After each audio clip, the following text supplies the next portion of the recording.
بذار همین اول یه سوال صادقانه ازت بپرسم. چرا خیلی از خانم‌های بالای 35 سال علی‌رغم پختگی و برازندگی نمیتونن کیس مناسب ازدواجشون رو پیدا بکنن؟ جواب این نیست که شانس ندارن یا اینکه کسی اونا رو نمیخواد. خیر، جواب اینه که بعضی از اشتباهات که ما به صورت ناخواسته انجام میدیم باعث میشه که دایره فرصت‌های ما رو کوچیک بکنه. امروز میخوام درباره 10 تا از مهمترین این اشتباه‌ها صحبت بکنم. من دکتر آناهیتا چشم علایی، کوچ رابطه با بیش از 10 سال تجربه، میخوام بهتون کمک بکنم این 10 اشتباه رو بشناسید و مسیرتون رو عوض بکنید. اشتباه اول، عجله کردن برای جبران زمان. گاهی از اوقات شما فکر میکنید که وای دیگه دیر شد، وای دیگه هیچکی پیدا نمیشه، وای دیگه کس دیگه ای من رو نمیخواد و بدون صرف وقت کافی برای آشنایی با نامزدتون سریع ازدواج میکنید. یعنی من بارها داشتم که دوستان با من مشاوره گرفتن، جذابیتشون افزایش پیدا کرده، خواستگارها براشون پیدا شده و با اینکه اصرار کردم دست کم 6 ماه رفت و آمد بکنید، خیلی سریع رفتن تو مرحله نامزدی و بعد موقع عقد متوجه شدن که خیلی مشکلات سر راهشونه و تو ذوقشون خورده و گفتن پس نمیشه. ببین من این همه تلاش کردم بازم نشد. عجله نکنید.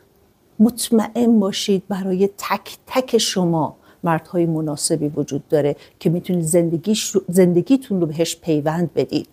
فقط صبر داشته باشید و به اندازه کافی با اون شخص آشنا بشید. ازدواج کردن یه جام طلایی نیست که شما به هر قیمتی اون رو پیدا بکنید. پس اگر که با فردی آشنا شدید، عجله نکنید برای ازدواج. وقت بذارید بشناسیدش. وقت بذارید رفت و آمد بکنید و مطمئن بشید که با هم دیگه هماهنگ هستید و بعداً نامزد کنید و عقد بکنید. دوم، مشخص نکردن معیارهای واقعی. گاهی از اوقات میگید که یه آدم خوبی باشه، یه شغل مناسبی داشته باشه، برای من کافیه، در حالی که اینا برای یک انتخاب آگاهانه اصلاً کافی نیست. شما باید بدونید که آیا واقعاً سبک زندگیتون با هم هماهنگه؟ آیا در مورد مسائل مهمی مثل تشکیل خانواده، داشتن فرزند، مسائل مالی، نقش زن و مرد در ازدواج با هم دیگه هماهنگ هستید؟ اگه معیاراتون شفاف و مشخص نباشه، انتخاب هاتون تصادفی خواهد بود. سوم، تصمیم گیری بر اساس ظاهر و موقعیت اجتماعی شخص. گاهی از خانم‌ها احساس میکنن که خب دیگه دیر شده، پس اگر که طرفی موقعیت اجتماعی مناسب داره همین کافیه.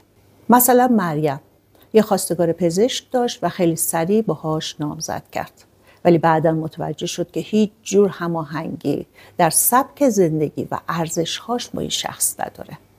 ببینید ظاهر و شغل طرف بخش کوچکی از مشخصاتیه که لازم شما برای همسرتون در نظر بگیرید. سازگاری شخصیتی و هماهنگ بودن ارزشی خیلی مهمتره. 4، نادیده گرفتن ترس‌ها و زخم‌های گذشته. اگر شما از روابط قبلی زخم‌هایی به دلتون هست، وقتی که وارد رابطه بشید با کوچکترین مشکل واکنش‌های خیلی شدیدی نشون میدید و این رابطه رو ترک میکنید. به همین دلیل اگر احساس میکنید زخم‌هایی توی قلبتون هست و ترس‌هایی در وجودتون هست، اونا رو پیدا بکنید و با یک مشاور خوب در میون بذارید و حلش بکنید. 5، اهمیت ندادن به رد فلگ ها، یعنی مسائلی که خطرناکن و باید بهشون توجه بکنید. آشنا شدید به کسی، میبینید که صداقت نداره، مسئولیت پذیر نیست، چشمش هی این طرف و اون طرف رو نگاه میکنه و شما احساس امنیت نمی کنید ولی با این وجود به خودتون میگید بعد از ازدواج درست میشه. در واقع ازدواج شخصیت ها رو تغییر نمیده. بعد از ازدواج هم احساس امنیت نخواهید کرد. من یه ویدیو دارم با عنوان اینکه 4 نشانه که میگه این فرد برای تو نیست و لینکش هم میذارم توی کپشن که شما اگه اون رو ندیدید یه بار دیگه ببینید. اگر تو رابطه هستید و هنوزم ازدواج نکردید و این 4 تا رو میبینید، از اون رابطه ازدواج خوبی در نمیاد. 6، ازدواج به خاطر فرار از تنهایی. گاهی از خانم‌ها به جای شناخت و تمایل به تشکیل زندگی مشترک فقط برای فرار از تنهایی وارد یک رابطه میشن. مثلا فرزانه رابطه ای رو شروع کرده با مردی که اصلا قصد ازدواج نداره و همینطور داره عذاب میکشه تو این رابطه و مرتب به اون فرد میگه که من میخوام ازدواج کنم و اون فردم میگه که من قصد ازدواج ندارم، ولی همینطور هی رابطه ها رو داره ادامه میده. ازدواج جایی برای رفع تنهایی نیست. ازدواج یعنی یک شراکت آگاهانه برای به وجود آوردن یک زندگی معنادار. 7، بی‌توجهی به سبک زندگی. احساس خوب اولیه لازمه و مهمه، اما کافی نیست. بسیاری از خانم‌ها در مورد مسائل بسیار مهم مثل مسائل مالی، فرزندآوری، ارتباط با خانواده‌ها اصلا سوال نمی‌کنن و بعد در مورد همین مسائل مهم با هم به اختلاف می‌خورن.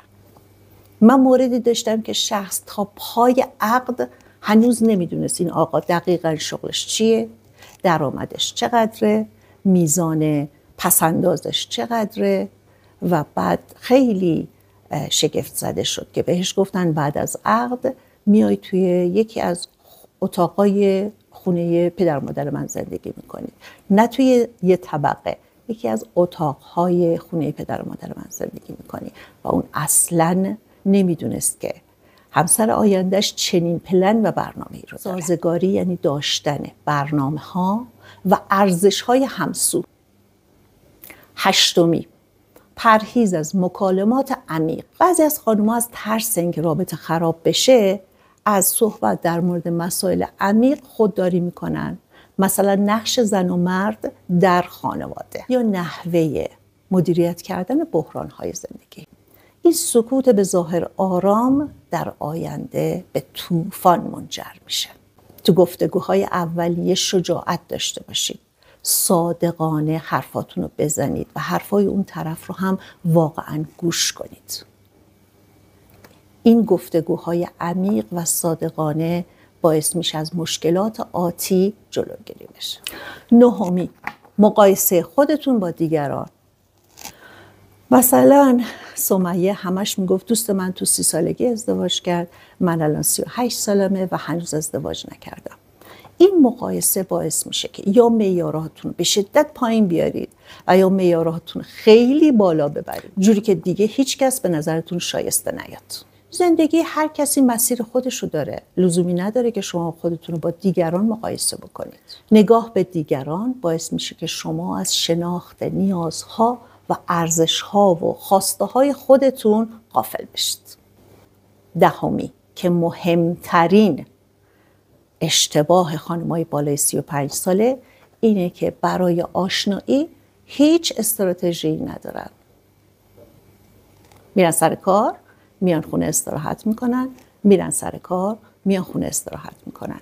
همون دایره دوستان همیشگی، همون دایره همکاران همیشگی، همون تفریحات همیشگی و مسلمه که نمیتونن با شخص جدیدی آشنا بشن. ارتباطاتتون رو گسترش بدید. با دوستان قدیمیتون تماس بگیرید. منظورم دوست پسرای قدیمی نیست. دوستان قدیمیتون تماس بگیرید. ازشون دعوت بکنید. برنامه بچینید. به کلاس ها و سمینارهایی که علاقمند هستید برید و تو شرکت بکنید. توی پلتفرم های امن و مطمئن ثبت نام بکنید تا فرصتی بشه برای اینکه آدم جدیدی رو باهاش آشنا بشید. فکر نکنید این کارا ارزشتون رو میاره پایینا. نه، این کارا نشون میده که شما دارید آگاهانه برای ساختن زندگیتون تلاش میکنید. ازدواج بعد از 35 سالگی نه تنها ممکنه بلکه میتونه آگاهانه تر و موفق تر باشه اگر اشتباهات رایج رو کنار بذارید و با معیارهای روشن و منطقی حرکت کنید. بعضی از دوستان میگن که این مردای بالای 35 سال کجا هستن؟ مرد بالای 35 سال که مناسب باشه واسه ازدواج تو محل کارشه، داره کار میکنه و یکی از بهترین راههایی که شما میتونید با این مردها آشنا بشید اینه که یه هدفی برای خودتون بذارید و به سمت اون هدف حرکت بکنید. یه هدفی غیر از ازدواج. مثلا کسب و کاری رو راه بندازید و حسابی به اون کسب و کارتون بچسبید و در مسیر کسب و کار با مردهایی که اونا هم کار میکنن و برنامه دارن برای زندگیشون آشنا خواهید شد. مردهای بالای 35 سال و مناسب برای ازدواج تو خیابون نمیگردن شماره بدن، تو پارتیا نیستن، تو تورای یک روزه نیستن. بیشترین جایی که میتونید اینا رو پیدا بکنید محل کارشونه.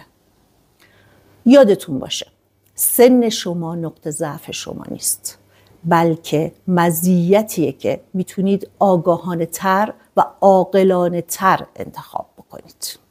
پایین این ویدیو بنویسید که شما مرتکب کدوم از این اشتباهات میشید.